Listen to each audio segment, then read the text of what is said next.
इस deep dive में स्वागत है। आज हम हिंदी व्याकरण की बिल्कुल बुनियाद में जा रहे हैं, दो बहुत जरूरी चीजों को समझने, शब्द और पद। हमारे पास जो स्रोत है वो इसे बड़े अच्छे ढंग से समझाता है, एक तरह की कहानी जैसा। हाँ, मैंने भी देखा। वो शब्द को एक आजाद पंछी और पद को टीम प्लेयर कहता है ना? बिल्कुल।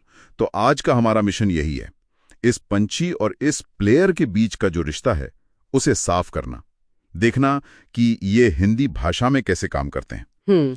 तो चलिए शब्द से ही शुरू करते हैं। स्रोत के हिसाब से शब्द मतलब वर्णों का ऐसा समूह जिसका कोई मतलब हो, जैसे घर, पानी, चलना। हाँ, और जब तक ये किसी वाक्य में इस्तेमाल नहीं होता, ये एकदम स्वतंत्र है। मतलब जैसे डिक्शनरी में रखा कोई शब्द, उसका अपना मतलब है बस। लेकिन दिलचस्प बात तो यहाँ है जो स्रोत बताता है कि इसका अपना मतलब होते हुए भी वाक्य के बाहर इसकी कोई व्याकरण वाली भूमिका नहीं होती। सही कहा। वो बस एक संभावना की तरह है, जैसे कोई खिलाड़ी मैदान के बाहर बैठा हो। उसमें खेलने की काबिलियत तो है, पर अभी टीम का हिस्सा नहीं है। बिल्कुल सही मिसाल दी। लेकिन जैसे ही ये शब्द मतलब हमारा आजाद पंछी किसी वाक्य की टीम में शामिल होता है तो वो पद बन जाता है। हाँ, और स्रोत कहता है कि पद बनते ही उसे टीम के नियम मानने पड़ते हैं। बिल्कुल, और वो नियम है व्याकरण के। लिंग, वचन, कारक, काल, ये सब उस पर लागू हो जाते हैं।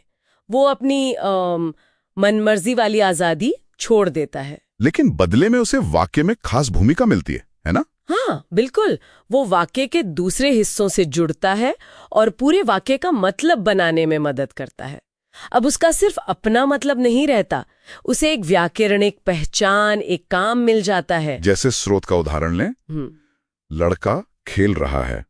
यहाँ लड़का अब सिर्फ एक शब्द नहीं, अब वो एक पद है, और इस वाक्य में वो कर्ता का काम कर रहा है, यानी काम करने वाला। अच्छा, और जैसे मैंने किताब पढ़ी में किताब भी एक पद हुआ। हाँ, वो कर्म का काम कर रहा है जिसपे क्रिया का असर पड़ रहा है। तो देखिए, शब्द वही है, लड़का, किताब, पर वाक्य में आते ही पद बन गया और उसे भूमिका मिल गई। तो अगर संक्षेप में कहें, जैसा स्रोत बताता है, शब्द वाक्य के बाहर आजाद, सिर्फ मतलब वाला, पद वाक्य के अंदर नियमों से बंधा, खास काम करने वाला। यही मुख्य अंतर है, और ये समझना असल में वाक्य कैसे बनता है, ये समझने की चाबी है। और यहाँ बात और दिलचस्प हो जाती है।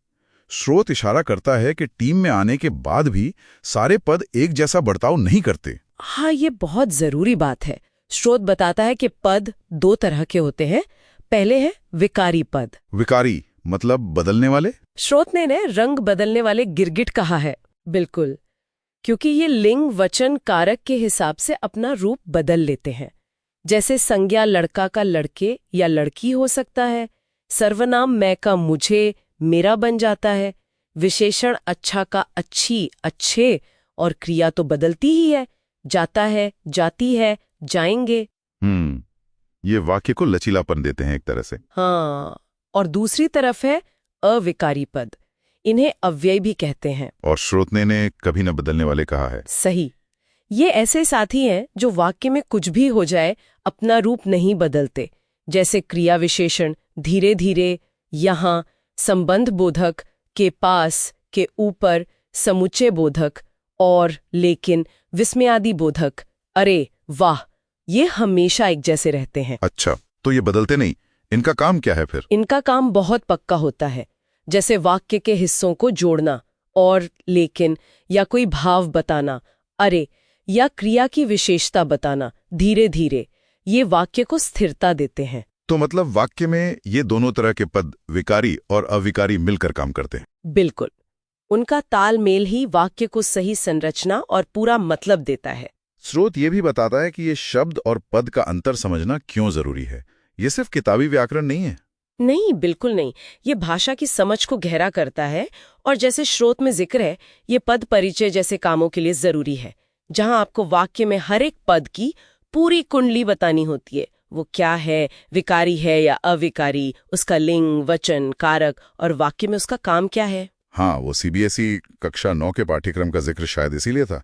ये व्यवहारिक ज्ञान है एकदम।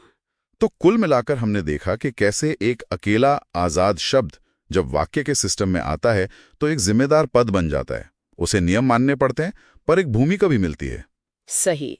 वो अपनी स्वतंत्रता छोड़कर एक बड़े उद्देश्य के लिए काम करता है, वाक्य का अर्थ पूरा करने के लिए। यहाँ एक सोचने वाली बात छोड़ सकते हैं। अगली बार जब कोई हिंदी वाक्य सुने या पढ़ें, तो क्या उसमें मौजूद इन पदों को पहचानने की कोशिश की जा सकती है? मतलब ये देखने की कि कौन सा पद विकारी है, कौन सा अविकारी, कौन करता है, कौन कर्म। हाँ, और वो आपस में कैसे जुड़े हैं, कैसे एक टीम की तरह काम कर रहे हैं।